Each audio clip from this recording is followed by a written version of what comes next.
Hello, lovelies. This is Annette of AnnetteLeonard.com, back again with Chronic Wellness.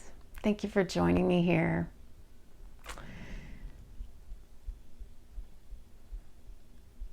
I had the opportunity this weekend to listen to a talk by one of my favorite poets, David Whyte, W-H-Y-T-E.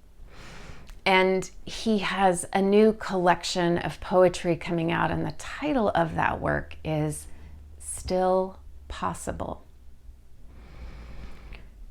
And I was having a hard kind of weekend after many days of really unrefreshing sleep.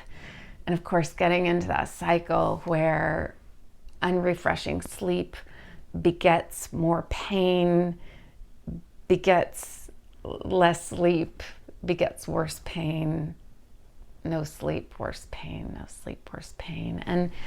And so I find that in those times, I am not available for very much. I'm not able to do good thinking. I'm not a good partner. I'm not a good friend.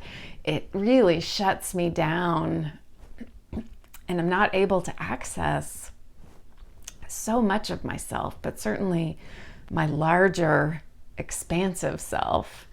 And I heard that title, Still Possible, and I felt the eggshell of my self just sort of cracking and breaking into pieces. And I have since been able to get a night's sleep. Thank goodness, because, so much is possible, so much more is possible when that happens. And reflect on my meltdown. And I don't know about you, but I'll speak for myself that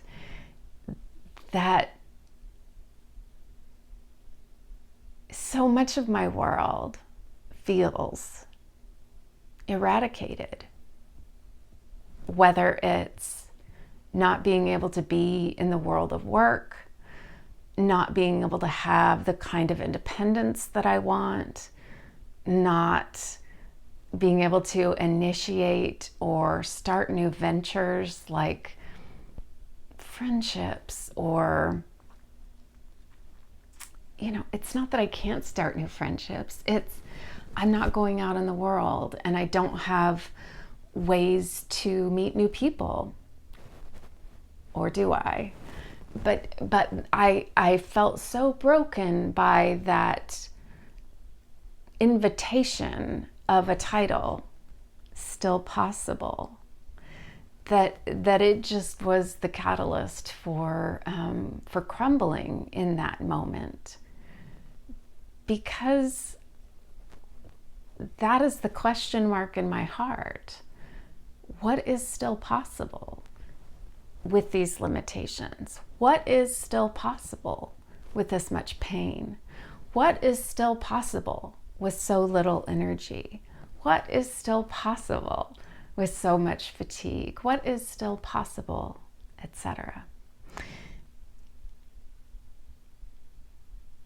And I guess the onus is on me to sit with that question as often as I can bear it, to make contact within myself, just as I've done even in the course of this brief conversation, to say, I can still make friends.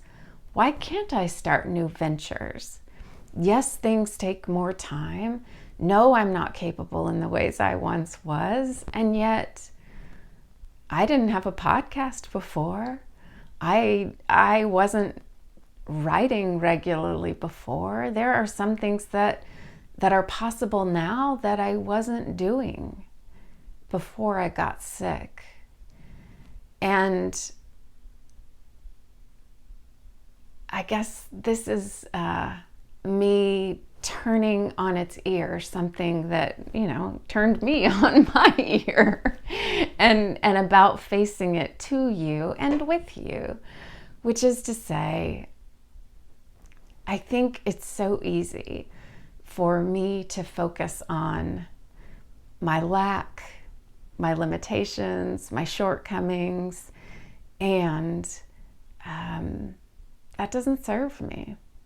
What serves me is to write at the top of the blank page, still possible, and to start making lists, or to get out the magazines I was about to recycle and begin clipping the pictures of inspiration and putting them on the vision board that'll go up on my wall or inside my closet door. And if I decide to wall myself off or close myself off, it's my printer talking to me, or to not reach out and to not accept what invitations may come or what offers are out there, yeah, I can make this world even smaller for myself. Or I can greet each day with a breath and a stretch and the question, what today is still possible? How about you? What's still possible? I'd love to hear something that you've begun or that was new to you or that you embarked upon, or a part of yourself or a facet of a hobby or an adventure or a side of yourself that you didn't get to know until after chronic pain or chronic illness. And until we're together again, thanks for sharing these minutes together. Be well.